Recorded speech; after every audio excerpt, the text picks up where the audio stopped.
This podcast is part of the Zeo to Hero Podcast Network. AvenuePodcast.net. Hello, all my beautiful people. It is time for a fun episode with a fun guest. I am really excited to have on this week's guest. He is a man with about 20 years or so experience in the wrestling business. He has managed all kinds of great people in the past, and he's managed some pretty cool ones that I've actually had on the show here. He's managed the likes of Joe Helms and even Tim Rockwell, and he's got all kinds of great people that he's worked with. You see him in Mid-States Wrestling as well as SICW out of the St. Louis area. This man can talk. He has the gift of gab, and I am very, very pleased to have him on the show today, and that is Stephen E. Great guest, and you guys are really going to enjoy it.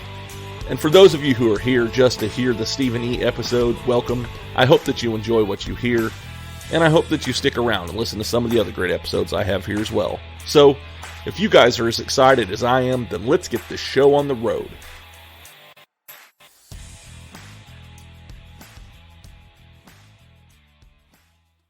If you give a dad a podcast. Hey, Dad. So where did you actually train at? I made a really good career out of being able to bump, sell, and I had a punch me face.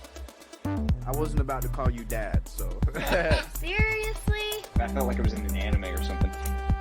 People get really mad at those videos for some reason. Like, it triggers certain people. Yeah. Bloop. Wow. I was actually lost as an infant, and I was taken in by a traveling group of independent wrestlers. I love it. I'm excited for this one. Bro. Get punched in the face on the daily.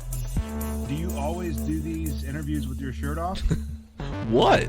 Man, this guy won't shut up. All right, everybody. So I have a man with me today that I'm really excited to talk to. I have seen him do stuff with SICW, and I've seen stuff that he does with Mid-States Wrestling as well. My first time that I actually ever saw him was an SICW video, and I've talked to Joe Helms about this guy before. He actually managed Joe Helms for a while. This is a great guy. He is the manager of champions, and that is Stephen E. Man, how are you doing today? Oh, man, I am doing fantastic, Jared. You know, I mean, just think about it. Think about it, man. I mean, just imagine how lucky you are. I could be anywhere in the world right now. I could be on a beach in the Bermuda. I could be on a beach at the Dominican, anywhere in the world, baby. And I'm right here with you to give a dad a podcast. That's great, man. I am so happy to have you here. We talked a little while ago and kind of set this up. And so I've been looking forward to this for a few weeks now and everything. But like I said, I first saw something that you did, and it was with SICW, and your character that you have there, I love it. You are one of those that you seem like you know what you're doing when it comes to the mic. You know, first of all, Jared, man, it's great to be here. I've listened to numerous casts in the past, and quite frankly, I'm a little butthurt that it's taken this long for me to get on. But the fact of the matter is, I'm here today, and that's what's important. But yes, I have developed a knack for speaking on the microphone in front of an audience and in front of a camera, and I love doing that. That character up in SICW, man, I have so much fun doing that. It's a great character. Mm-hmm. That you know, Middle Eastern sympathizer, especially as an American, and right. You know, we do a lot of different stuff up there that really gets under the fan's skin, and boy, they love to hate me, and they love to hate Devastation Incorporated up there in SICW. But you know, man, gosh, look who's standing behind me. You got the Sheik Jake Prater, you got Peyton Ayers, and then you got none other than, you know, the international bounty hunter Attila Khan. I mean, right. It's hard to want to step up to us when you've got those guys behind you, because they are literally the cream of the crop and just some tough son of a guns. Right. Yeah.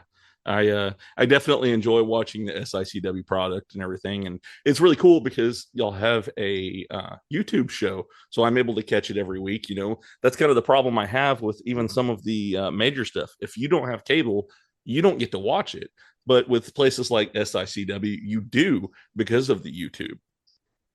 Absolutely, absolutely. And you know, the thing about SICW that I just love is they throw that classic stuff in there. I mean, like, you know, I'm a fan. You know, first and foremost, I'm a fan. You know, way before I got into the business, I was a fan of professional wrestling, and you know, the glory days and the golden years and stuff like that. Man, that stuff takes me back to being a child and watching some of the stuff that they have. You know, Herb Simmons, who is just an absolute just genius in this business. I call him the godfather of professional wrestling. He is, you know, he has so much of that wrestling at the chase footage that he's able to put on those shows. And for me, it's just a huge honor just to even be a part of that scene up there in St. Louis. And man, I tell you what, I never thought as a young man, you know, in California growing up, you know, being, you know, influenced so much by like the WWF product over there that, you know, later on in my life that, you know, that I would be such a big part of the St. Louis wrestling scene right now. And I love it, man. I love it. So let's kind of get into it. How did you actually get into wrestling? Oh man. I you know, of course, just like everybody, man, you're a fan. You're a fan. Very few people come into this business that aren't a fan already. And I walked into this business as a fan. I moved from the Central Valley, little city in California called Farmersville, California, to Harrison, Arkansas, which you know, Farmersville wasn't a big city, but you know, we had a bigger city that I grew up in, which was called Visalia, and it was about 115, 120, 25,000, somewhere in there. And, you know, I went to school in Visalia and lived in Farmersville, but ended up moving back here in 96 and attended a independent show down in Harrison, Arkansas. And by chance, I crossed paths with another gentleman. And it's crazy when you think about it. You know, I'm talking in like maybe April, May of 96 in a little town called Harrison, Arkansas.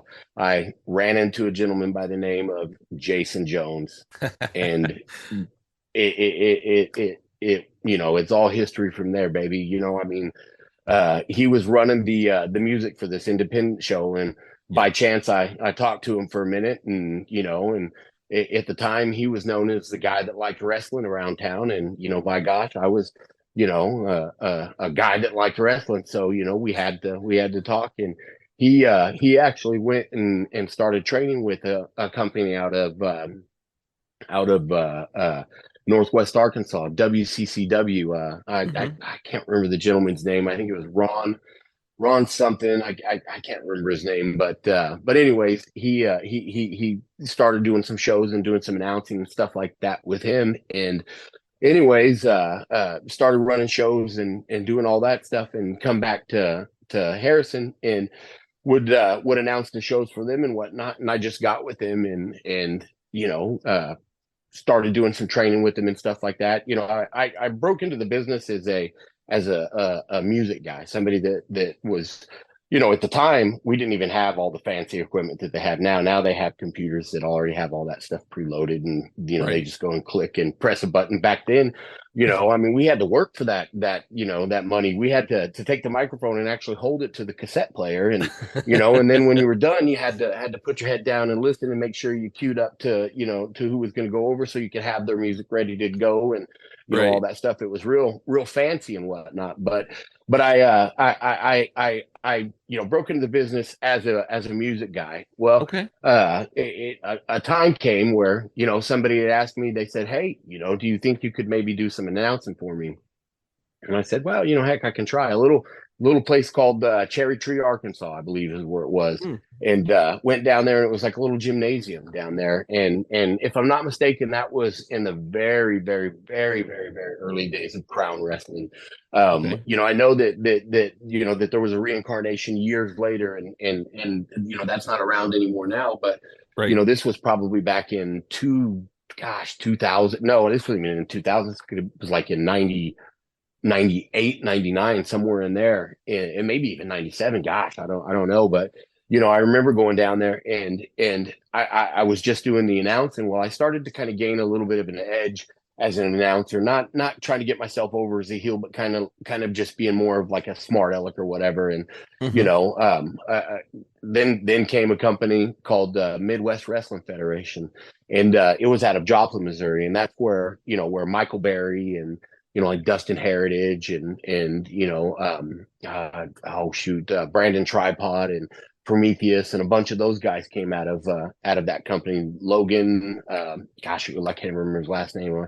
I feel like a dummy not remembering it. But anyways, I started doing some announcing, and they wanted me to do some like commentary work for them. Well, back then I was doing commentary, and it was actually over like the live house, and I freaking hated it, man. I hated it so much because I was a heel, and I felt like there were certain things that I was saying because I was kind of taking a book from Jerry Lawler and kind of being the I don't want to say quirky heel, but the one-liner type heel or whatever. And I felt like I was taken away from, a lot of the guys and stuff and what was going on. And, and then I would get up and I would actually do the ring announcing. So I was doing ring announcing and, commentating at the same time. So, I was getting rammed down the fan's throat, but I was getting myself over as a heel. And that's kind of where the Stephen E character started to develop. And, going from there, I can remember one of the bookers come up to me after a show in Coffeyville, Kansas, and asked me, he said, "Hey, we want you to take a step back on the announcing and the commentator, but we want you to be our on-air, commissioner. We want you to be the authority figure for Midwest Wrestling Federation." And at the time, man, now I don't know, maybe the boards are still hot, but at the time, Midwest Wrestling Federation had an absolute hot like web board, and I can't even remember what it was, but it was probably some Hotmail based web account or something like that, because it was based in the 90s. But it was just really hot. I mean, there was so much interaction from the fans and stuff like that, and you would get a handful of the workers on there, and we would just work them. So I was one of those guys that would get on there and give them a piece of my mind, and this, that, and the other. And it really helped me kind of establish myself as a heel. And when I took on that role as, general manager or commissioner or whatever you want to call it, it was really, really, really, really, really easy to get myself over. And that literally is the first incarnation of the Stephen E character. And, from there, gosh, I just really, really hammered home on the character and tried to develop myself as not necessarily a manager, but just as a heel persona. And whenever I went to Mid-States, when Mid-States first opened up in, gosh, what was it, 2001, I believe is what it was. Yes. I went in as 2001, I believe. I was on the inaugural show. I was on the first ever Mid-States show, and I've been what we call one of the originals, the mainstays.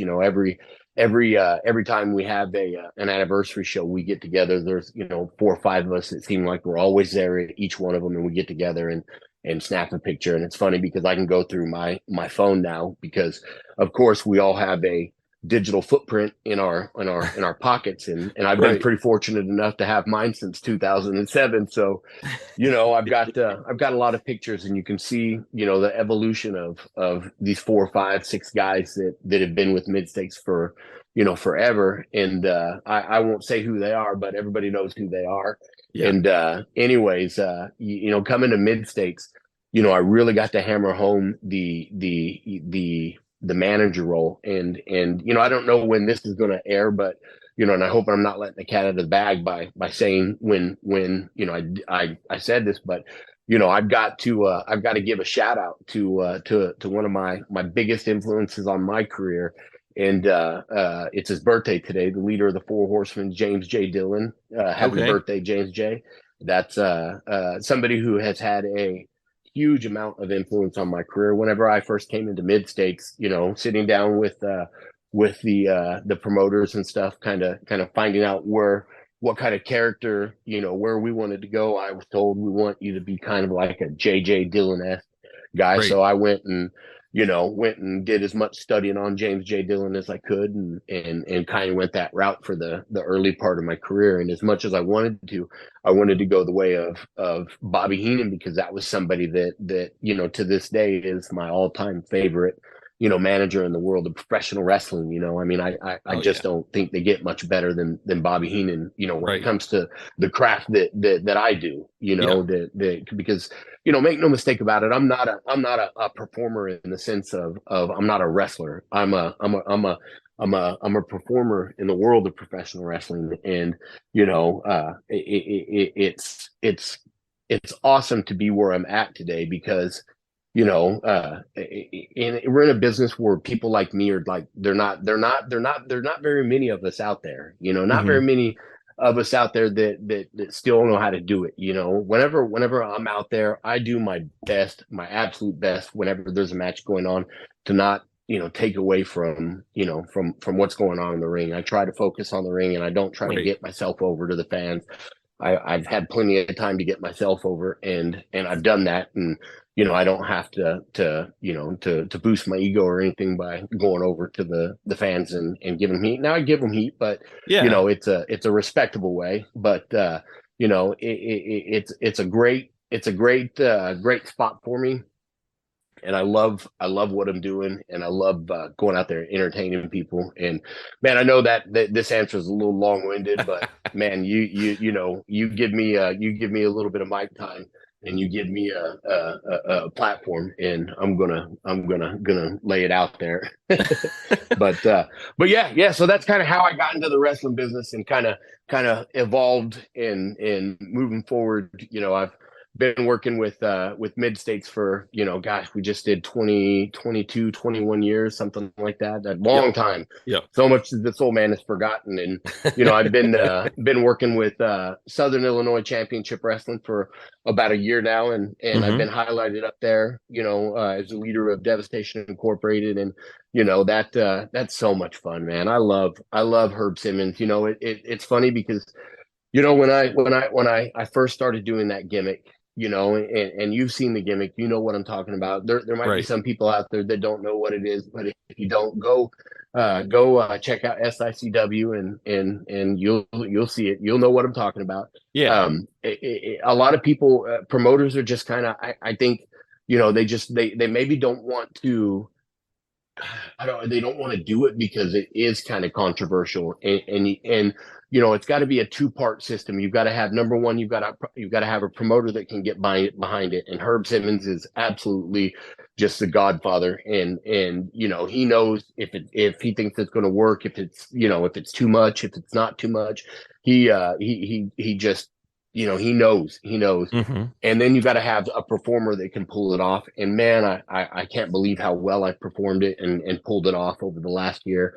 I absolutely love it. And, we're in the midst right now of doing our best, Devastation Incorporated, myself and Tillicon and Sheik Prater and Peyton Ayers and, the Derek Stone. We are in the midst of draping flags over fallen American wrestlers. So, the deal is that Devastation Incorporated is open for business, and we're taking bids from these foreign countries. And it just so happens that these foreign countries happen to be countries like Syria, Afghanistan, Saudi Arabia, Iran, places like that, so to speak, that they're the ones that are paying us big bucks to lay a flag over a fallen American wrestler on television. And of course, we're in the negotiation process. I know you're listening, Herb Simmons. I know you're listening, and we're in the negotiation process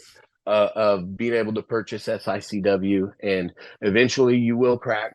And I do expect to see you on a beach sipping on umbrella drinks and stuff like that with all that cash that we're going to get you, because my Middle Eastern investors are not joking. We want SICW.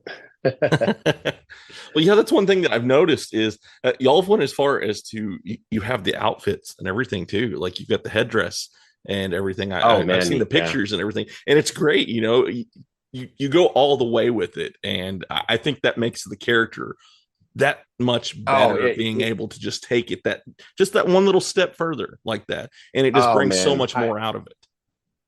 Oh, I was so excited that you said that, because you know what, like, you know, whenever I got, you know, whenever I was told, you know, this is kind of what we want, what do you think? I said, absolutely. You know, I you know, I mean, like, you know, the whole, it's embedded in wrestling history. You have got to, I mean, that is a formula that just works if it's laid out and it's done right and it's done the right way. It just works. I mean, look at what happened in the 80s with Hogan and Sheik. Yep. I mean, that was just dynamite, right? Oh yeah. And then guess what happens in the 90s? Yep. You know, Turncoat, Sergeant Slaughter. Exactly. Boom, you know, Nuclear. I mean, that was Nuclear. I mean, that resurrected his career to the point that you know, they gave him championships belts after, you know, maybe people thought that he may have been washed up in it, and it was just so Nuclear. So if done right, it's amazing, and those guys have done everything right up there, and I absolutely love the gimmick. In fact, you know, for a long time, my wife didn't want to give me the blessing to do that in mid-states. And we have kind of developed a character of sort in mid-states over the last 5 months or so. And I showed up at the last show down in Arkansas in full SICW gear. So, whoa, she gave me the green light, and you know, you never know. You never know what's going to happen. You never know. So he may show up in Springfield, which is something that, you know, that we've talked about in the past, me and my wife, and she finally gave me the thumbs up, and it's just, man, I love it. I love it. I love it. And, you know, you know, when the whole purchase of the WWE by the Saudis broke, when all that news broke, yeah, man, we had been on that for 6 months prior. Right. You know, we had been doing that whole gimmick, everything based off of the Saudis, our Saudi investors, this, that, and the other. You know, we had been doing that for 6 months, and that news broke. And I remember getting a text from Herb Simmons, and Herb's, you know, can you call me? And it was pretty early in the morning, and I called him, and he answered the phone, and he's like, Vince McMahon is, you know, so dumb for not calling you right now and bringing you in on this. And that was such a compliment to me, because, you know, I've always looked at it like, you know, my time is gone. It's a young man's game. You know, like, will you ever see me on national TV? Not in, you know, in not highlighted or anything like that. But for somebody who has, you know, promoted for 50 years, who's been in the business as long as Herb has been in the business, who has seen the people that have come through. I mean, for God's sakes, he was great friends with Bruiser Brody, Dick the Bruiser, all these guys that have come through St. Louis. And this man is paying me that type of compliment. Like, holy smokes. You want to talk about an ego boost, man. My ego just got boosted big time. But, you know, I really love the gimmick. I really love what they have done with it. And man, I look forward to every month, you know, taping TV and being able to do that, because like you said, you know, I went all out, you know, I went all out, and you know, like, brother, if I'm gonna do the gimmick, I'm gonna do the gimmick right. You know what I mean? And the gimmick right, doing the gimmick right means that I'm gonna have to go ahead and get the gear for it. And you know, when I come out, I want people to almost believe in it, you know, or I want them to believe in it, but I want them to, you know, just, man, it's so ridiculous that this guy who, you know, is an American is just so sympathetic. And geez, you know, it's like, here he comes with the Afghanistan flag draped around his shoulders, you know, here he comes. Oh man, here's Gary Jackson, the All-American, you know, Night Train Gary Jackson, just, you know, who preaches and is just the biggest baby face in the world. If people are out there and they know they're promoters and they're not booking Gary Jackson, man, you guys need to get on the ball. That guy is legit, man. He is so awesome. I love that guy. And, you know, just in SICW, he is just the the baby face up there, and you know, we almost draped a flag over him, and the big Texan came out and saved him, and it just drove me crazy, you know. But you know, one day we're going to be able to drape that flag over Gary Jackson, because those investors, the flag that we use when we drape it over Gary Jackson will be a very expensive flag, let me tell you. So going back to one thing that you said, and I'm a firm believer of this, if you only do half of it, you look more silly than if you were to go full blown like you're doing. It creates the character, you know, and just going halfway, it's like, okay, you can tell it's just pretend, you know. And in your case, man, you know, it's another step to make it even more believable. And the thing is, absolutely, I love how when people do things like what you're doing, you know, you're helping people to get out of their head and step out of, oh, well, this is what's going on in my life, because they're like, man, this seems really real, you know. And so, you know, kudos to you on, you know, taking that extra step when it comes to that kind of stuff.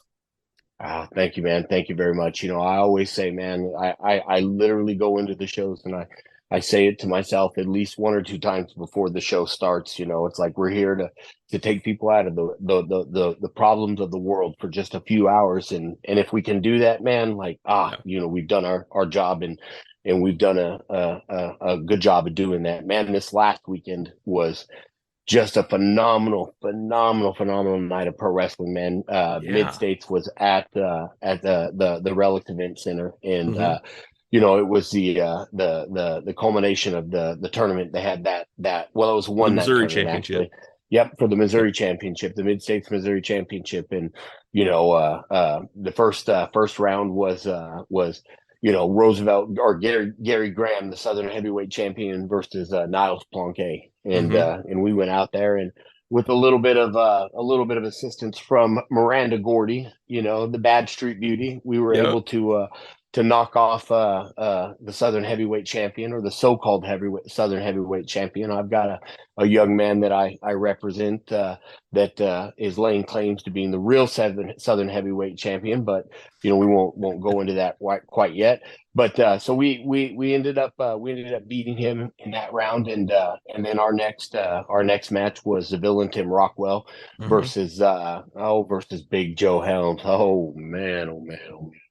That oh man. Well, let me just start it off by saying, prior to this match, we were 3-0 against Big Joe Helms, and you know, gosh, man, that guy. Have you seen that guy? Have you seen that guy like up close? Have you like shook his hands? I have. He doesn't even have hands. He has like the mitts. Paws. Yeah. You know, I mean, this guy this guy literally probably, you know, to keep up with his protein intake, he needs probably like jugs and jugs and jugs of protein. I mean, he's a monster, man. He is a monster. An absolute beast. Yeah. And anyway, so things didn't go our way. You know, Joe got the victory on that end, and so what that did was set up, and you know, that was one of the first things that kind of foiled our night, because Tim Rockwell won. Tim Rockwell knew what he was supposed to do. He was going to lay down and let Niles Planquet win, so then he would be handed the Southern Heavyweight Champion, and it was all going to work itself out. And it didn't work that way. But anyways, Joe Helms and Niles Planquet, you know, they go at it, and it's pretty, you know, just what you would expect. I mean, those guys. Niles Planquet, you know, the connoisseur, is just a monster in the ring. He is a technical wizard. That guy is just I mean, shoot, I don't have to say anything to put him over, because if you know Niles Planquet, then you know exactly what I'm talking about. He comes in, and you know, we've got a game plan. You know, here comes Big Joe Helms. He thinks he's going to assert his dominance by throwing Niles Planquet around, you know, which is it's hard to prevent him from doing that, because he's just, you know, about 325 pounds of muscle and beast and just rage. But anyways, there's a reason why they call him the Silverback.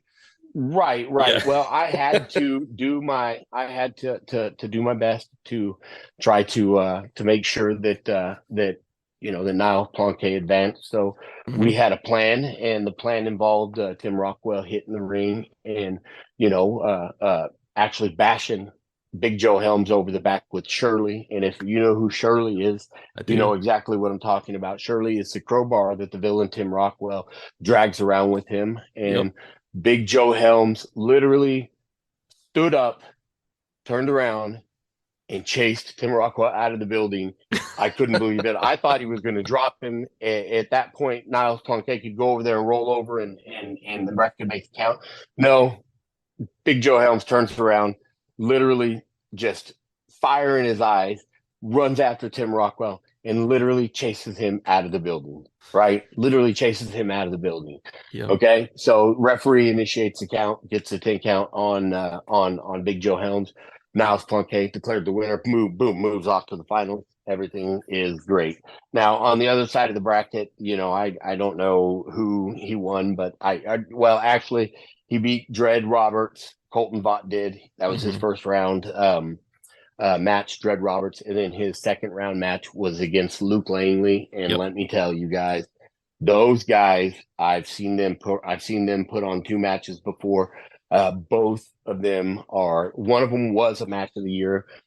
Second one has to be considered a match of the year for this year. I mean, those guys just, man, oh man, they never disappoint. They never disappoint. And there wasn't anybody that wasn't paying attention to what was going on in the ring. I mean, it was so cool to just look and see people peeping through the curtains, people, paying attention to the monitor, everybody knew what time it was, and and those guys were going to do what they do best. And Colton Vaught came out on top, and that set up the finals. So the finals were Niles Planquet versus Colton Vaught. Well, anyways, in between, the main event, you've got the over the top $1,000 battle royal. Well, right. They announce all the faces, all the heels come in, everybody's sitting there, and all of a sudden, of course, because he's still getting chased in the parking lot. Here comes Tim Rockwell running back through the front door, running through the door, trying to get away. Just before it almost reminded me of The Outsiders. You remember The Outsiders, where Matt Dillon gets out of the hospital. Ain't gonna be a rumble without me, or what? That's what it reminded me of. And he hit the ring, turned around. Joe Helms hit the ring, turned around, and then boom, eruption. And it was just it was a great battle royal. I believe Jimmy Fiasco won that $1,000 over the top battle royal, and then the finals for the Missouri Mid-States Heavyweight Championship. Oh my gosh! Like, have you had an opportunity to see Colton Vaught perform yet? I have not. Oh man. I'm hoping to hear soon. It gives me goosebumps, brother, to think about that night. Just like I was so invested into the way that everything turned out, and the way that I just I was number one. I was just excited to be there because I knew what we were going to make that night was going to be magic. And man, oh man, was it not something special? I literally am getting goosebumps right now just talking about it. We go out there and Colton is just, man, that kid is just a ball of fire. I mean, man, oh man. I mean, he is go. I get tired watching him. Literally, I get tired just watching him. I'm like, holy smokes, man. Like you're going to blow yourself up. You better quit that. Ha, ha, ha, ha. He's an MMA fighter too. Right. He's an MMA fighter. He's one of those guys, and you don't see him very often anymore. I'm an old man now, and I've got a couple of kids, and I did plenty of hanging around at the jiu-jitsu gyms and the wrestling mats and stuff like that as a kid. And I always told my kid, growing up, I'm like, hey, look, when you go to get in a fight with somebody, or if you're going to get in a fight with somebody, if they're number one speaking Portuguese, you probably don't want to mess with them because they're going to tie you up in 3 types of knots, with the jiu-jitsu, right. If they have cauliflower ear, you know what I mean? If they've got that cauliflower, that chewed up, look like they have spent a lot of time on the mat. If they've got that, or if they're speaking Russian, just leave them alone. Don't don't mess with them. Just leave them alone. Like, it's not going to end well, and Colton has that cauliflower ear, and that's like, that just shows the dedication that he's put into what he does, and literally, like I said, I can't say enough good things about that kid. He is just a ball of fire, and man, he's going to be special to watch. And he's only been doing it for 3, 4, 5 years. Yeah. And he's only going to go up from here. And right now he's at a good place with Mid States, because I'm telling you, Mid States is firing away. The production, just everything looks so great. And man, I got to tell you, at the end of that match, we're trying to do what we can to take home the victory, right? So, I jump up onto the apron to try to get the referee to come over, because I needed to tell him that it wasn't fair that Colton was pulling on Niles' trunks or something. I can't remember what it was. It's been a couple of days removed, but the referee decides that he's going to go ahead and just throw me out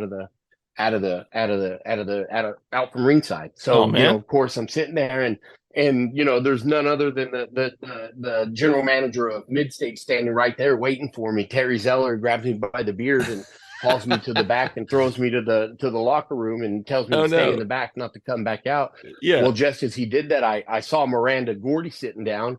I said, Miranda, come follow me. And I went back out, and Miranda jumped up and I kind of orchestrated. You can see some of the pictures right now online. I kind of orchestrated, and Miranda took a drink of, that Merlot that Niles carries around, and went to spit it in Colton's face. Niles had him kind of chicken winged up, and he moved, and it went into Niles' face, and I was in the ring. Miranda ran out of the ring. Colton locked eyes with me, brother, and I'm telling you, you could just see it. He was ready to knock me out. And of course, like I said earlier, I'm not a licensed performer, and I jumped out of the ring. I'm not a wrestler. I went to jump out of the ring, and that kid jumped over the top rope, and he had enough, and he hit me with a forearm, dropped me onto the apron, rolled off onto the apron, and I laid there.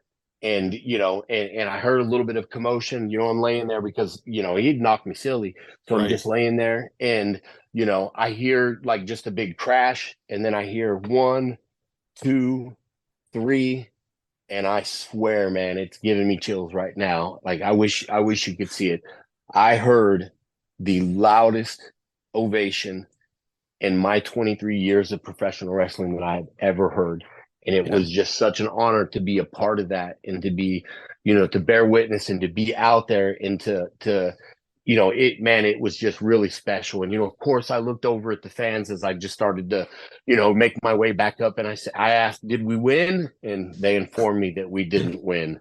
Yeah. And I was pretty heartbroken at that point. But, congratulations to Must See TV Colton Vaught, man. He is, he's something else. And I can't wait for an opportunity to take that belt off of your shoulder. It's going to come. But yeah, no, it was special, man. It was great. And we've got a lot of great, feedback from, the fans and people on that show. And they just said that it was just phenomenal. And I was just glad to be a part of it, but it's funny because it seems like the bar is getting set so high every time. And eventually you ask yourself, like, when's it going to flatline? When are we going to plateau? When are we going to just, okay. And it's just not happening, man. Every show we do, and it doesn't matter who it's for. It doesn't matter if it's for Mid-States Wrestling. It doesn't matter if it's for SICW. It doesn't matter if it's for WFC. Every show is getting bigger and bigger and better and better. And man, independent wrestling right now is just on such a good upswing, and I love it, man. I love it. I've seen it I've seen it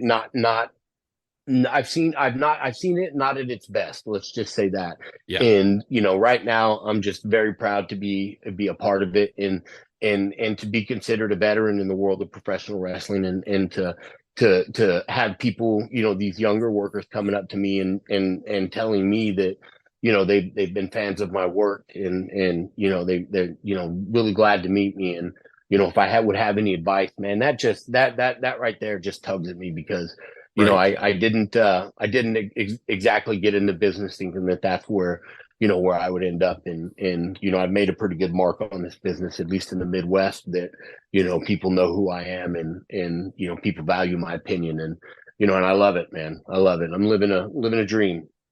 That's really cool, man. And you can hear the amount of excitement in your voice when you talk about it. And it's important that you do have passion whenever you do do anything with wrestling or anything. And you have to have a passion for it, you know. And so no, I really enjoy hearing you talk about it, because you know it's important. Yeah, it is, man. It is. If I've always lived by that creed, man. If you're not having fun, don't do it. Right. Don't do it if you're not having fun. And you know, and it's funny because it wasn't that it wasn't that I wasn't having fun. It was that I just kind of felt like that, okay, maybe it's my time to go ahead and develop my exit strategy. A number of years ago, you know, I'm like, you know, it's like my time is come and gone. Like, maybe I need to go ahead and give my spot to somebody who's coming up, who can, you know, go, just run with it and whatnot. And anyways, just as I do that, man, you know, like I don't know what happened, man. Like, my bookings just boom, boom, boom, boom, boom. Everybody starts calling me, and it's like, well, I'm not going anywhere now. And shoot, now it seems like I'm kind of in demand. And now, you know, back in the day, it was like, take what you can get. You know, it's like, Right. Oh shoot, you know, I'm gonna work on Friday in, you know, Nebraska, and, you know, be down in southern Arkansas, you know, on you know, Saturday. That's a lot of miles in between. And you know, and you do it and whatnot. And now I'm at the point to where I can say, okay, you know, like, here I am here, you know. No, I can't do that weekend because I don't want to have to drive from Illinois all the way to, you know, Timbuktu, you know, Texas or wherever. But, you know, but I enjoy, you know, I do what I can to get myself out there. You know, I'm certainly not saying that. I definitely love getting myself out there, and I love going to new places, because going to new places for me is kind of a test. You know, like, do I got it? Do I, you know, like, have I just conditioned, you know, like the Mid-States fans and the SICW fans to who I am, therefore they know to boo me? Like, can I go somewhere else and recreate that? And by God, man, everywhere I've ever went, I've been able to recreate it. You know, I did a couple of shows for Branding Groom, or I did a show for Branding Groom, and you know, it wasn't a huge, you know, huge drawing show, but you know, I felt going in there, being able to just, you know, interact with the little people as it was there, just to get over and get the character over, and I felt like I did, you know, and I felt like what we did was really, really, really, really, really a good thing. And then, of course, you know, the villain Tim Rockwell over in Tulsa with WFC. I'm gonna be doing some work with them here soon, and I'm pretty excited about that. I went in, you know, about 3 months ago and did like a small role as a director of authority or something like that for the night. But I'm going to be the president of the championship committee. So we will be a Jack tunnA-esque character, and man, I look forward to doing it. And just like with what I do at SICW, you're going to see I'm going to go. Yeah, it's going to be exactly. You'll have to wait and see. You know, we've not debuted it or anything like that. So but it's still just in my head, and I know it's going to be great, man. It's going to be so great. And you know, the awesome thing about it is that it's going to be different than what I've done before. You know, I'm not going to be the brash, loudmouth heel. You know, I'm going to see about doing my best to get myself over at a face, baby. Let's see what we can do. Yeah. So I'm kind of excited about that. You know. I'm really excited because I just started this podcast about a little bit over a year ago. And right around that same time is when I found indie wrestling in this area. So I had no idea that there was all of this awesome stuff around me until recently. Oh, man. And Yeah, it's just yeah. been, very exciting for me because, I always was one, before I ever found this, I was always one that wanted to be a part of that world. And, technically I'm still not a part of that world, but being able to do this, it gives me a little taste of it. It makes me so happy because now just in my area, I have two different wrestling companies that are about 15 minutes from my house or less. Yeah. And then I can go into Oklahoma and I can find places like WFC, or I can go to Harrison and I can go to a mid-state show. Or if I'm going to visit my family in Springfield, I can go to a mid-state show up there if they're having one there. There's so much around me, and it's so exciting to finally have found that. So I'm like a kid in a candy I do have to correct you on one thing, Jared. Okay. You are a part of this business, brother. You are a part of this business. We need people like you to be able to spread the word of professional wrestling, especially indie wrestling. So people like you that are setting up these podcasts and doing these things and giving people like myself and giving people like Space Cowboy Jason Jones and Herb Simmons and all these other guys that you have done, you're giving them a platform. So thank you very much for giving us that platform, number one, to be heard. Man, I was part of a pretty good podcast, and my role in the podcast was to every Wednesday or Thursday night, whichever, or Tuesday night, whichever night we chose, was to set up my Zoom and all that stuff and put a graphic behind me and sit in front of a video camera for 2 hours and BS about wrestling. And that was it. And I got like a lot of the pats on the back, like, oh, you guys are great. You guys are great. And, there is so much more to what you guys do than comes to, it's not a one take, when you're done, and it's not like that, I mean, it might be this time, Jared, let's not lie. It might be this we're doing time, good, but man. it's not like that all the time. And, talking to the real host, the guy that ran the show, he would spend 3 and 4 hours, a night, editing it down and stuff and putting it, getting it ready, getting it formatted and stuff and putting it out there. And, although we got pats on the back and whatnot, it wasn't easy. So, kudos to you and anybody that does these podcasts, because there's a lot to it that a lot of the workers just wouldn't be able to do. I'm telling you right now, man, and I'm not like, technologically, dumb or anything like that, but it's beyond me to set this type of stuff up and do it and to get it published and to put it out there. So you doing this makes you 100% a part of the business. So don't ever forget that. It's just a different part of the business, but you're part of the business. Well, I appreciate you saying that. And it's I've had to watch a lot of YouTube videos and Google a lot of things to figure out how to do this, but it's definitely worth it. So yeah. Well, that's one thing about it that, man, you and that's one of the reasons why I wanted to come on here is you guys always seem like you're having a good time. Oh yeah. I caught on to you. I want to say it was around the Crown show, so it may have been your early incarnation, and and I was like, oh yeah, no, this guy, and I want to say I listened to maybe a handful, of course, to Joe Helms, Ivan Warsaw, maybe you did Space Cowboy as well. I did, yes. And a couple of other ones, I listened to him and was like, oh, awesome.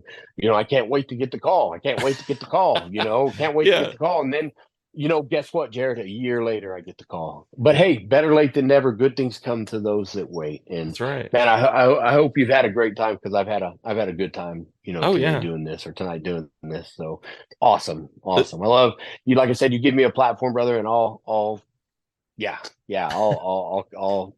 talk wrestling with you.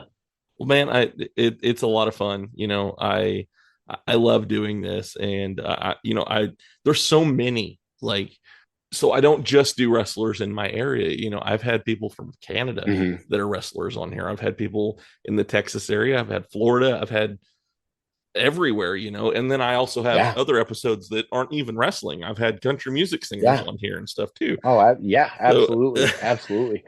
So it's there's a plethora of people to bring on, Mhm. and I wish there was more time in a month. That way I could get more Yeah. people, because like Oh, right shoot. now I'm booked all the way out to September. And Yeah, I started. but hey, I'm not even going to lie. When we started talking about this, I mean, this has been 3 months in the making, probably. Right. You know, I mean, Yeah. the fans might not realize that, but this has been a 3 months in the making. You know, I can remember when you first sent me the date, I was like, no, man, surely this guy's not booked out that long, you know? And sure enough, man, you're pumping them out. And I'm like, Yeah. holy smokes, man, this guy's busy. So, you know, you know, it's awesome for me because, like I said, Jared, you provide a platform for people like me Yeah. and other guys, whether it's wrestling, whether it's country music, whatever it is, to get their word out there. And man, I just, like I said, thank you very much, man. I appreciate that. Well, yeah, and thank you, you know, for saying that. That does mean a lot. So I do have a few more questions I want to ask you on here. And Yep. So what would you say is probably one of your favorite feuds that you've been a part of? Gosh, man, that's actually it's a pretty easy question to answer. Mhm. And I can't narrow it down to any time frame, but I can tell you that my greatest work has always come against the Space Cowboy Jason Jones. He has Okay. been my arch nemesis for 20 something years, and you know, there's been times where we didn't work together for a few years, but we've always worked, you know, together, whether it was my guys chasing him or him chasing my guys or whatever. But you know, Jason Jones is been my greatest feud and my arch nemesis. I am the Heenan to his Hogan, you know. If you Yeah. And you know, and it's funny because, you know, Space Cowboy is just the most beloved face character in all of professional wrestling, unless you go to Oklahoma. WFC. Yep. Unless you go to WFC in Oklahoma. Yep. And it just so happens that I'm going to be going to Oklahoma as a face character, and it's going to be totally. Do you remember that? Like when Heenan was a heel character and Hogan turned heel, it didn't matter that Hogan was heel. Heenan never trusted him. I told you, Shivani. I told you. You never trust this man. You know. I'm completely just ecstatic to be able to work with Jason Jones, and you know, I'm not sure if that's in the cards, but if it is, I'm looking so forward to working with him as a face, because we've always worked opposite of each other, and there's just something about us working together. It's so good. You know, I take a guy with me to most of my shows, and he does my driving, and you know, carries my bags and stuff like that, and you know, all that stuff. I've got one of those guys. Whenever everybody sees him, they try to you know, buddy up to him, and I have to remind them to keep back to go find themselves somebody like that. But anyways, when he started coming to the mid-state shows, me and Jason had just started to feud again, and it had just started to pick up, and it kind of culminated with the street fight in Springfield last November, where he beat me. Yeah. You know, I took my undefeated streak. You know, I had been undefeated for 20 something years, and you know, when I say undefeated, you know, I'm probably talking in you know, 35 matches, 40 matches, but I was still undefeated, and it didn't matter how many matches I was undefeated. You know, A streak's a streak, man. A streak's a streak, absolutely. So, you know, when we came to Springfield and build that street fight, we went through that street fight, man. That was pretty freaking cool, man. That was cool because that was the official turn of Big Joe Helms from the hired gun into the Silverback. Yep. And that was like the catalyst that separated him from us, because, you know, prior to that, you know, like whatever it was, you know, I was always able to convince him that, you know, like, you know, the grass isn't greener over there. It's better here. Just sit behind me and listen to what I have to say. You know, you like cashing the checks, yada, yada, yada. That was a cool thing to see. And there was a kind of a rumble, you know, you could feel it was coming. And everything. And so that was really cool to see. And I remember talking with him about it as well. And, you know, he was talking about how you could feel like almost a rumble in the crowd whenever that was starting to happen. So that's really cool. Dude, when we did that, we had a 4-minute segment down in Arkansas to get our story over, and we went down there and we freaking killed it, man. I mean, we killed it because at this point he was still with me, but he was kind of just about to turn. And Big Joe is one of those guys, man, that he is just an enigma, man. You look at him anywhere you go. I mean, anytime I've ever been with that guy, when we walk around, people just look at that guy because he's so big, man, and just looks like somebody. I mean, we're up at SICW, and we go to the hotel, the casino, and we get in the elevator, and two girls immediately look at him, and they've got their boyfriend with them, and they look at him, and they're like, how much do you bench press? And he's like, well, I haven't maxed out in a while, but the last time I benched 460 or something like that, and they're like, that's a lot, and he's like, yeah, and to the point where they're even like, we're in room, blah, blah, blah. You guys should come hang out. And we're like, no, we're not gonna, we got to get up in the morning and go, do some wrestling. So we're gonna go to the room. But anyways, everywhere he goes, man, he just has that look. He does, and not only does he have that look, he looks like a brawling wrestler of the old school days that everybody looks like, when you see Big Joe Helms come through that curtain, man, business is about to pick up. And man, I love working side by side with him. I've had the privilege, when he broke in, because he's been in for roughly about 3 years now. He's been on the road traveling with me for about a year and a half now. So, I like to think that I have a lot of influence, on where he's going and how he is, doing things, and I'll tell him like, hey, you shouldn't do this, or you should do this. And he can be stubborn at times, but he's definitely a force to reckon with in the world of professional wrestling. And doing that split up with him at Mid States, it wasn't any, like it was by design, but it wasn't by design by us. The fans had started to turn him way before we actually was like, yeah, we're going to go ahead and turn him. He was already getting cheered and stuff like that. I mean, for God's sakes, I think the only reason why he wasn't getting cheered was because of me, me being out there. And I made it very clear to him early on. I was like, Joe, here's the deal with your character, man. You're a bruiser, you're a brawler, you're a big man. Like, you don't need my help. I don't pull any of the BS, like sweeping the legs or getting up and drawing attention or whatever. Like, I'm not saying I'm not going to get a lick in from time to time, but I'm not going to do anything that's real blatant, because I told him that I felt like that would take away from his his demeanor, his character that he's portraying. He doesn't, because let's be honest, he doesn't need my help. He doesn't need my help. So, for God's sakes, if I do something and it backfires and costs him the match, then I'm down the firing squad, and I don't want that. So I just did my best to keep my nose out of his business. But then finally, when it all came to a head in November, man, he came out, and I ordered him to choke slam Jason Jones, and he did, and told him to do it again. He was kind of reluctant, didn't want to do it. She was trying to show a little bit of sympathy, and he did it again. And then the third time, we had a table set up, you see, and I wanted him to choke slam, because that's Joe's move, is to choke slam.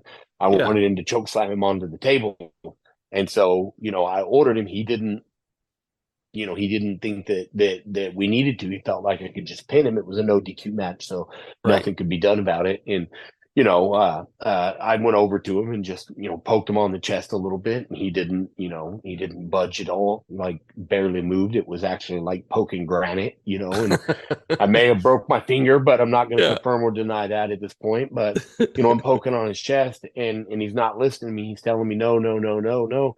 So what did I do? I did what any other great manager would do. I reared back and I slapped him hard. I don't know if I can say it, but I slapped this guy hard. It just boom, ripped him. His eyes, grew about an inch. And he just, of course I went down to my knees and begged him off and begged for his forgiveness, because I didn't want him to, do that. And of course, him being upset, he rolls out of the ring and, goes out, and, and I go over to the turnbuckle and I start telling him, get back here. What the hell is he doing? Get back here, get back in the ring. You know, and at that moment, Jason Jones gets up and comes over to the turnbuckle, which I'm on the second turnbuckle, gets underneath me and power bombs me through a table. Oh, and then gets the 1, 2, 1, 2, 3. The absolute first time I have ever heard 1, 2, 3 and not been on the other end of it. And it was devastating. I do believe I could probably get a PTSD diagnosis based off of that night, but I'm not going to push. I'm not going to push that medically. So, you know, it was something else. And man, it was awesome. They went nuts. The place went crazy.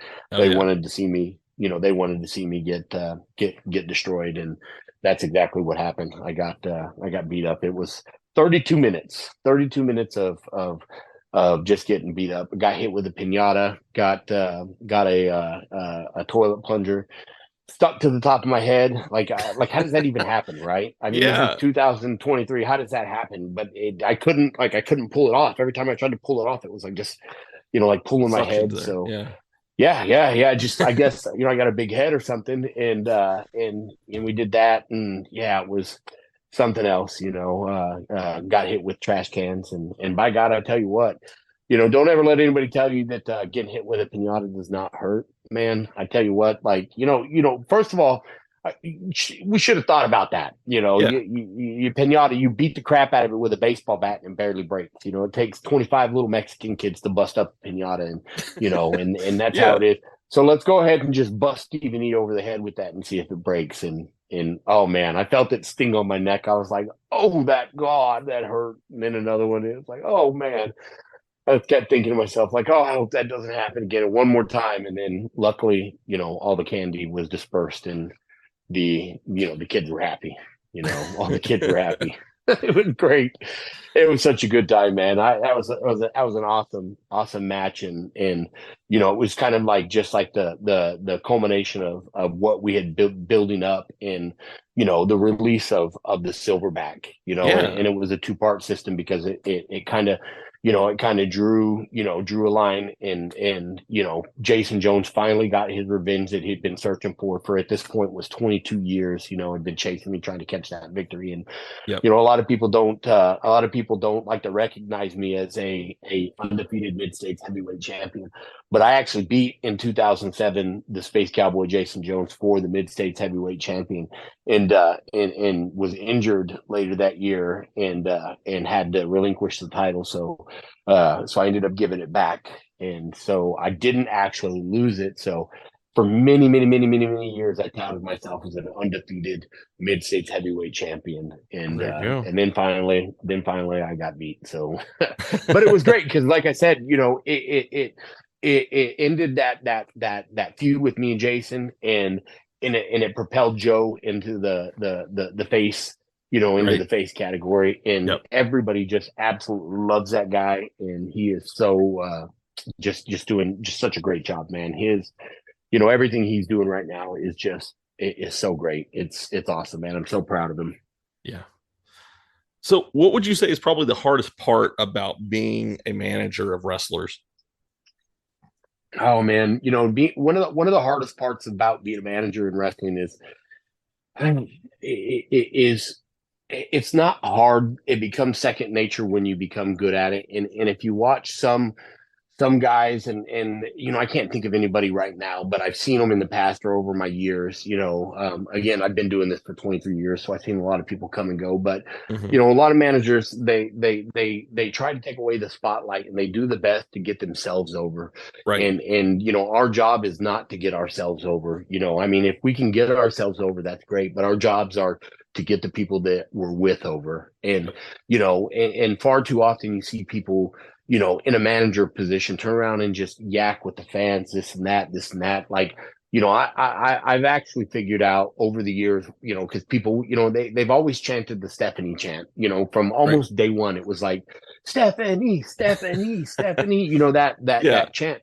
And over the years, I've developed a method to be able to just to get them to stop. You know, because, you know, the last thing I want to do, because when they're yelling that stuff and they're doing that stuff and they're giving me attention on the outside, and they start doing it, and then the other section starts doing it, and then pretty soon the whole arena's doing it, and nobody's paying attention to what's going on in the middle of the ring. Man, like, I failed as a manager. I failed as a performer, because that's something that I should never do, and I do my best to not let it even get out of hand. We live in a day and age where fans get upset, and and they want to be a part of the show somehow or another, and it just might be Billy Badass, for instance, and I don't know names, but you know who I'm talking about. That one fan that's always at every show that just wants to stand up and show his girlfriend or show everybody else in the crowd that he's not a punk, and and like, at the end of the day, it's a show. And there's nothing wrong with giving off heat and doing that stuff. But, and that one guy, gets the attention of somebody, and they go out there, and especially if they take it from a manager, it's just bad for, business. You go over there and you give it to them, and all of a sudden, there's a video that pops up of some fan fighting, a worker or a manager or something like that, or, it's not good for business. It's not, I can always recognize Billy Badass, and I always call him that, Billy Badass. He's always that one guy that's there. I always recognize that guy, and don't get me wrong, I'm gonna give him some heat, when I walk by or whatever. But whenever I recognize it, he's almost to the point that he's like, okay, like, I'll just go down 3 or 4, maybe another section over, and 3 or 4 seats down, and guess what?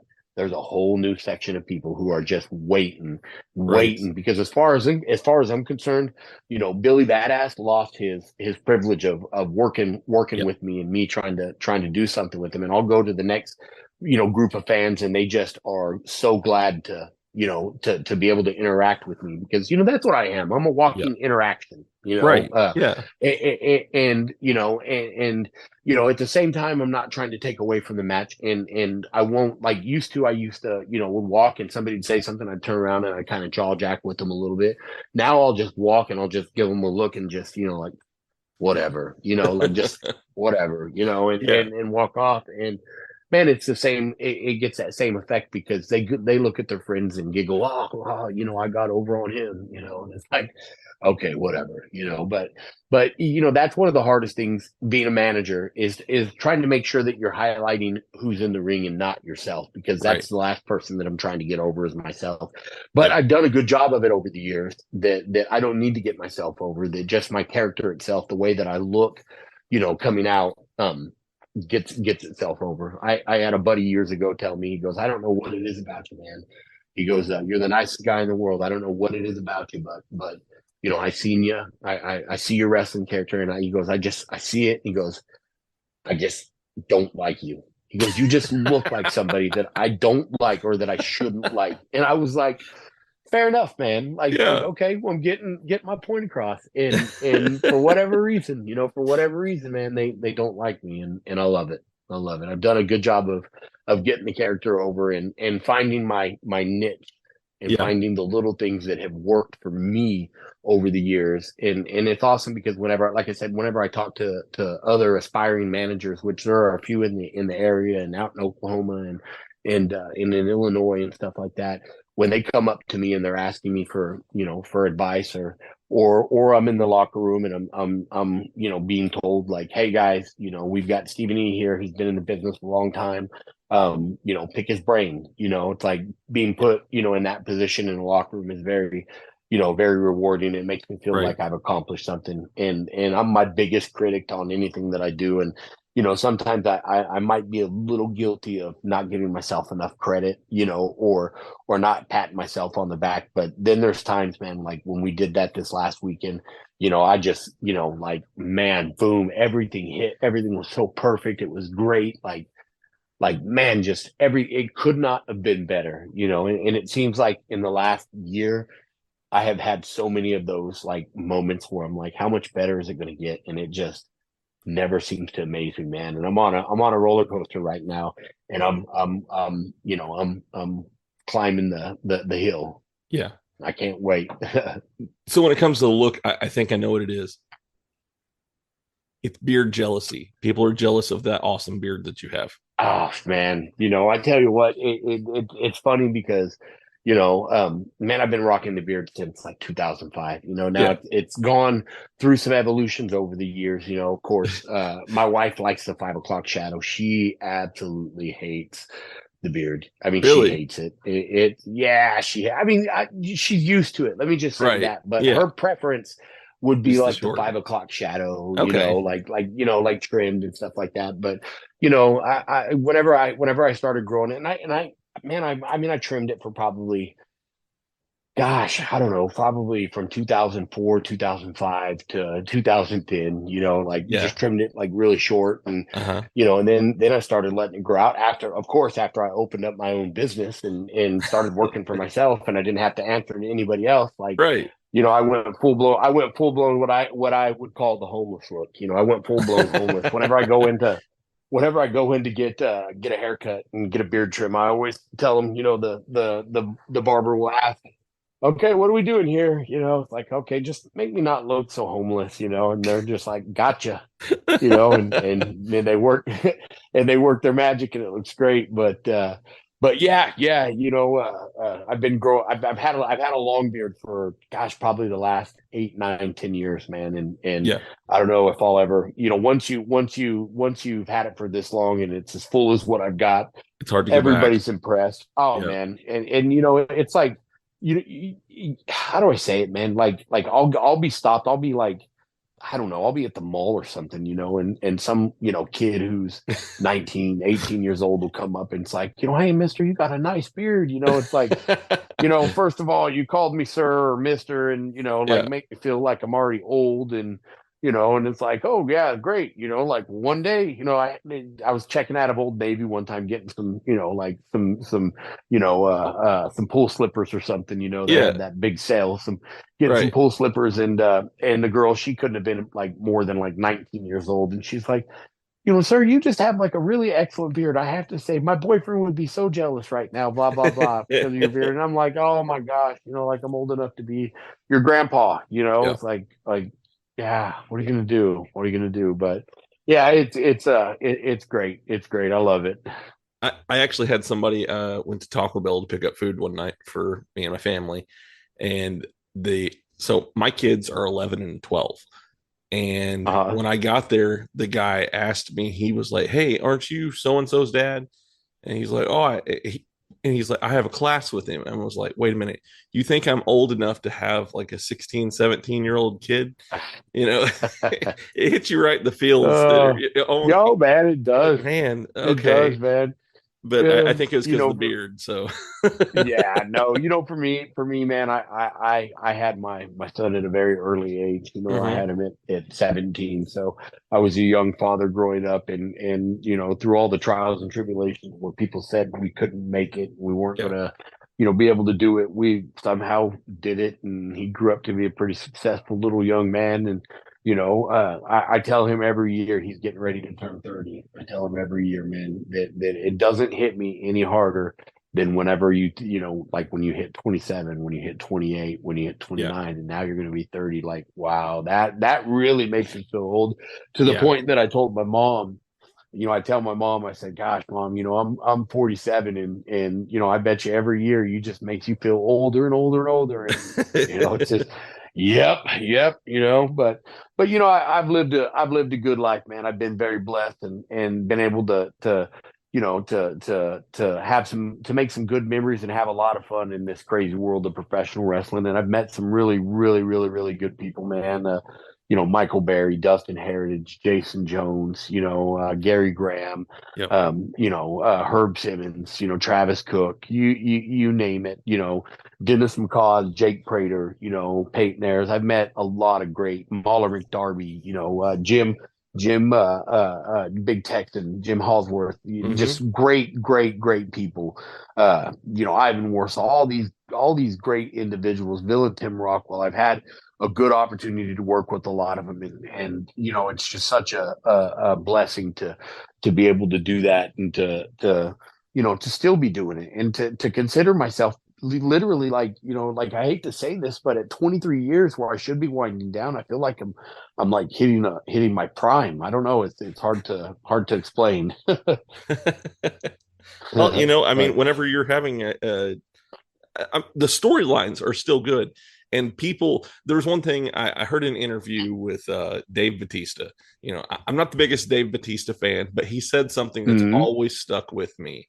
And it was, I will keep showing up as long as they're wanting to see me. And when it comes to what you're doing, you're still getting that fan reaction. People are still wanting to see you, whether that be want to see you, get chased out of the arena, or if they want to see what you have to say that night. You're still there, and they're still wanting to see that. So that tells you that no, you're not done yet.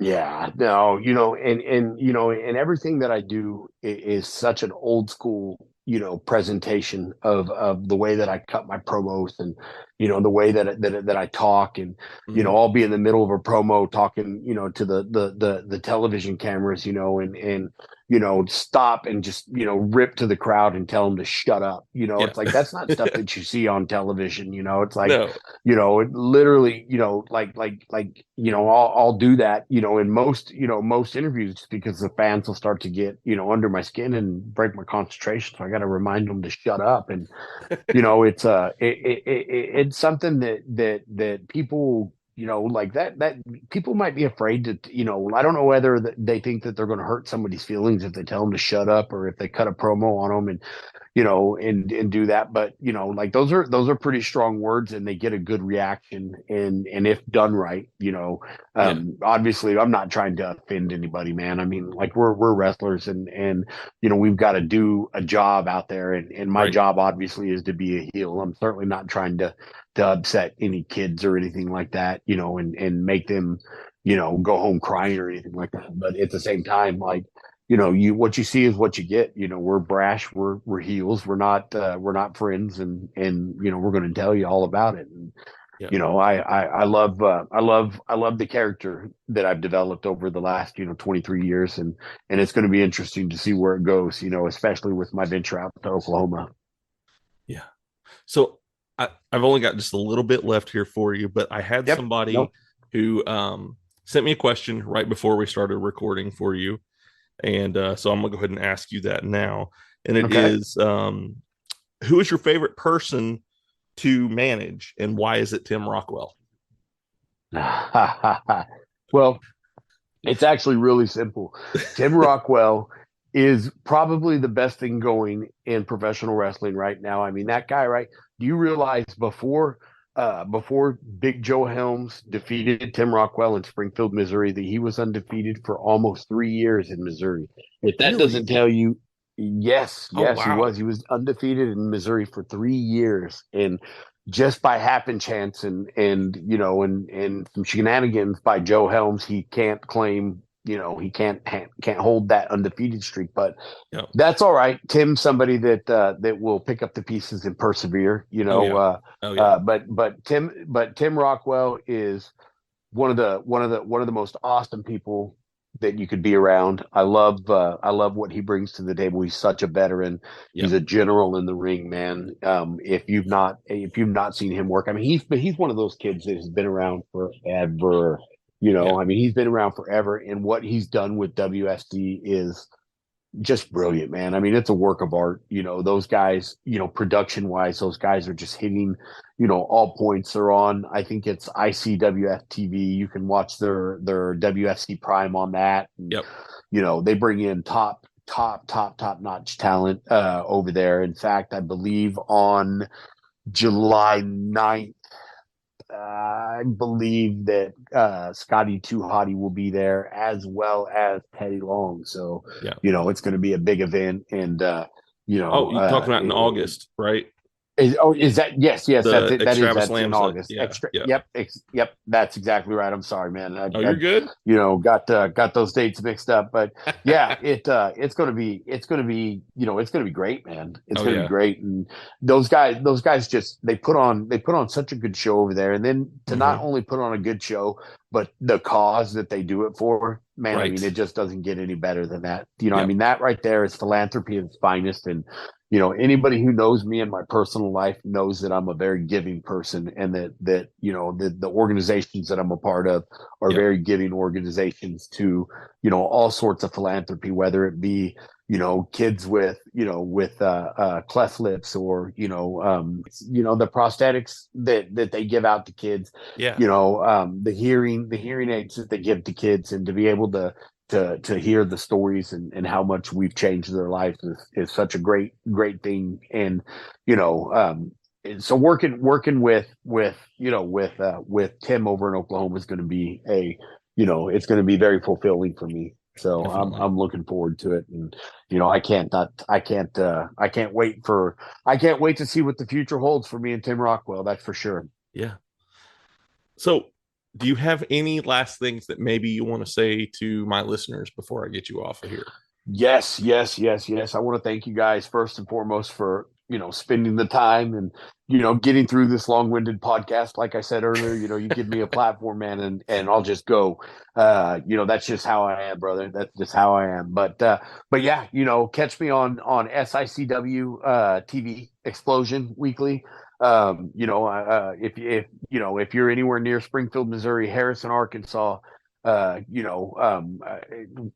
Mid-States Wrestling. Get on, like Mid-States Wrestling on Facebook, and if you get a chance to catch us on the road, man, you wouldn't be disappointed. SICW, we're always up there too. We've now taken over the Belle Claire Fairgrounds, and we're running shows at the Belle Claire Fairgrounds, which is historic for professional wrestling. Anybody in that St. Louis area will remember some of the legendary matches that took place on that at that place. And man, it's such an honor to be able to just be in a locker room up there, knowing some of the greats that have passed through there. But if you get a chance to check out SICW, do so. And of course, check out WFC, man. WFC Wrestling for a Cause out of Tulsa, Oklahoma. Great organization. Man, it's great cause, great wrestling. They are on ICW FTV, I believe is what it's called.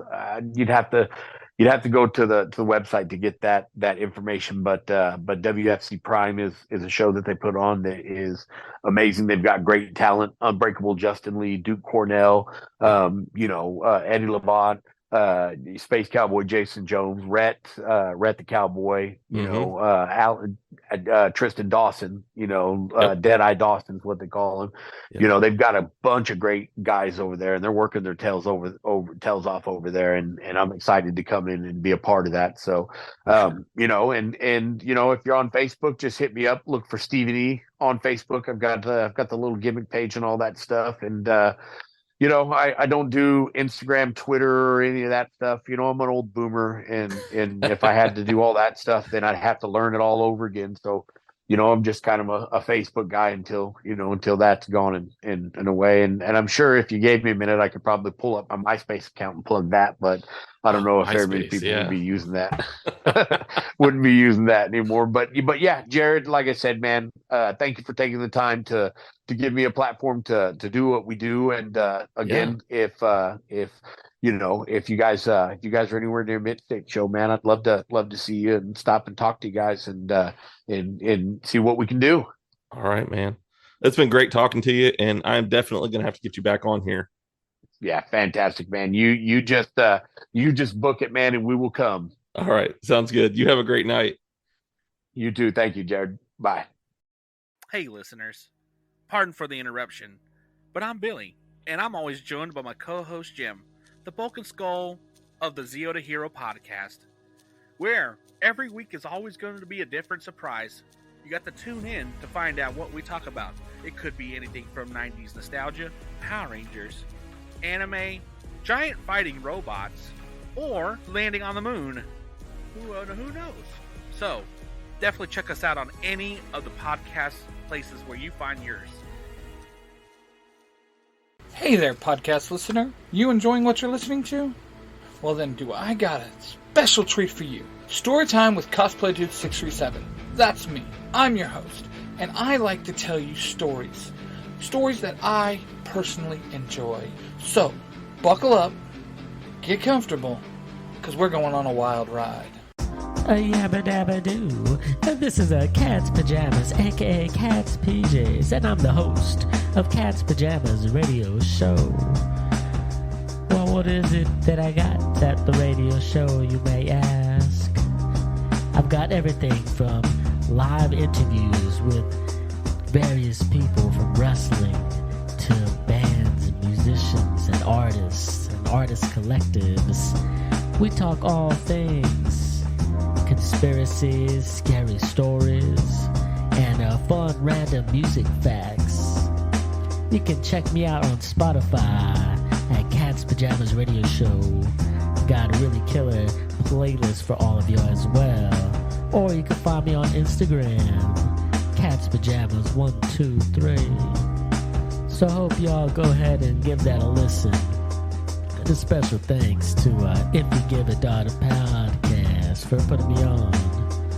Much love. Appreciate it.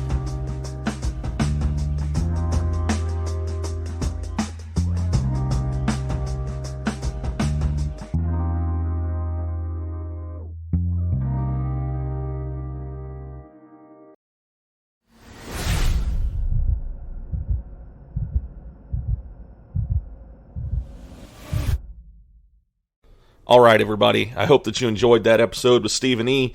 He was a great guest, and I look forward to getting him back on the show in the future. So, I have some really cool episodes that are coming out. I believe next week's episode is going to be me and Justin Lee talking about Batman. So, make sure that you tune into that because we always have a good time talking. I mean, the last time he came on the show, I think it was almost 2 hours. And then after we got done recording, we talked for probably another 30 minutes or so. So we have plenty that we can talk about. We'll talk about all different kinds of aspects of Batman and things like that, and comic books in general, I think. So it'll be a great time, and I look forward to talking with him. Like I said, I've got some really cool ones that are coming up. I'm excited about the end of the month as well. You guys heard on the episode that I had with Cosplay Dude 637 that I will be having another anime voice actor on the show at the end of the month, and that is Phil Parsons. He has been on shows such as Dragon Ball Z. He's the voice of Nappa from Dragon Ball Z. He is also the voice of Tensei Ida, the older brother of Tenya Ida. And as you know, I've had J. Michael Tatum on this show, who voiced Tenya Ida. Well, now I have Tensei Ida that's going to be on the show as well. He's been in stuff like Tokyo Ghoul and Full Metal Alchemist. He's been in all kinds of different stuff, and I'm really excited to have him on. He's even done some voiceovers for Borderlands, I believe, as well. So just stay tuned to all of my social media, and follow me on there. That way you can make sure that you stay up to date with everything that's going on. I am on Facebook. I'm on Instagram.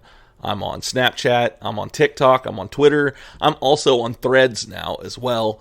Just look up If You Give a Data Podcast. On almost all of them, it's the @iGetApp. You can go and find me there. Except for Twitter, I believe it's Dad Podcast 11. The rest of them should be iGetApp as the username. So, yeah, go and follow me on all that. And also, if you want to, send me a message. I love hearing from you guys, and it really just makes my day whenever I get a message from one of you. So, yeah, send me something. Tell me what you think of the show, or if you have an idea or somebody you'd like me to bring on the show, I will try my best to get them on here. As you know, in the past, I've been able to bring on a guest that has been requested, and I hope to continue doing things like that in the near future. You can also send me an email at giveadatapodcast@gmail.com. You can send me suggestions on there as well. Or if you just want to say hi, you can do that. If you have something you'd like for me to talk about, send me a line. I have all of this stuff linked in my Linktree, which will be in my show notes. So if you have a hard time remembering some of these things, just go to my Linktree in the show notes, and you can find everything there.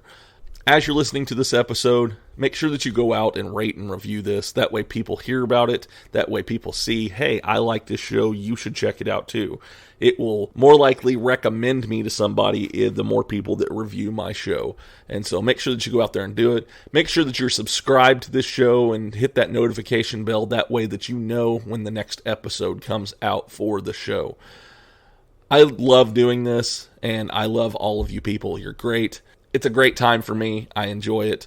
As I was talking to Stephen E. in this episode, we were talking about how, there's a lot into the process and stuff, and editing takes a while, and doing all the things in marketing and things like that.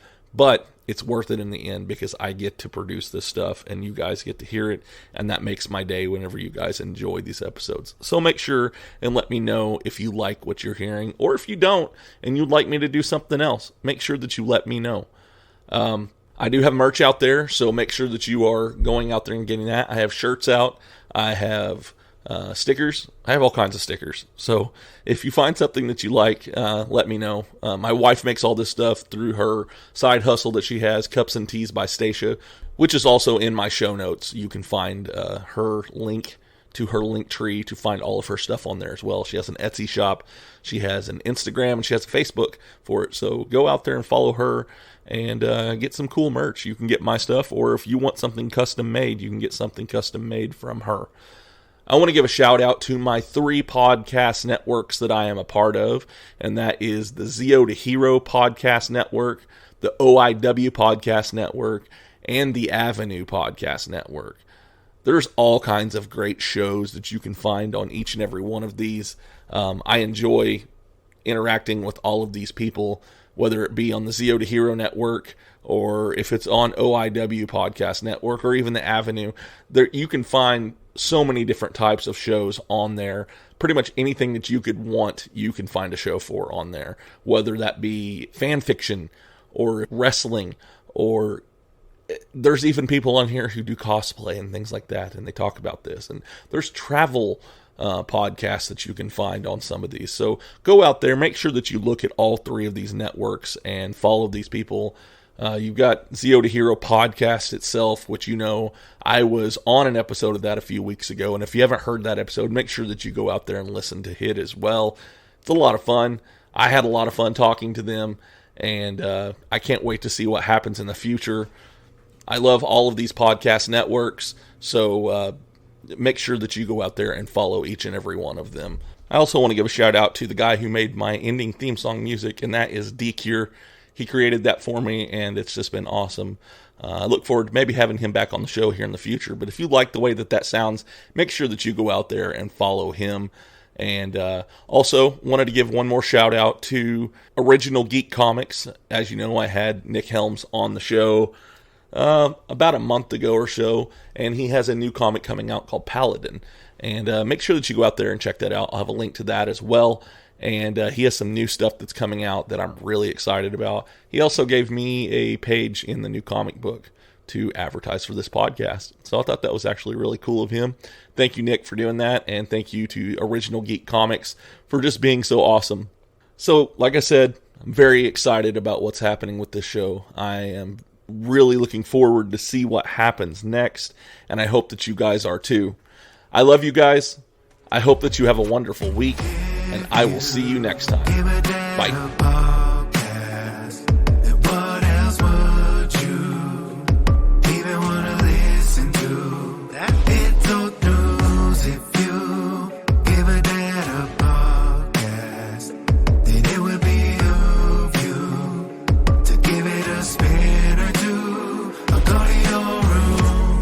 Room rounded, but I got a podcast on. He calls us beautiful people, then tells us who we have on. The best part of my day, the world blocked out in my pods. Tell my friends all about it so that they follow along. And the host is kinda nerdy, but guess what I am as well. I don't feel so alone, and I began walking out of my shell. Heard a story, I need a connection I haven't felt. I'll be looking for the next one, till then farewell. It's the podcast for me. Have it on, better go see. Listen closely, download and tune in remotely. It's the podcast for me. Have it on, better go see. And listen closely, download and tune in remotely. This podcast is part of the OIW Podcasting Network.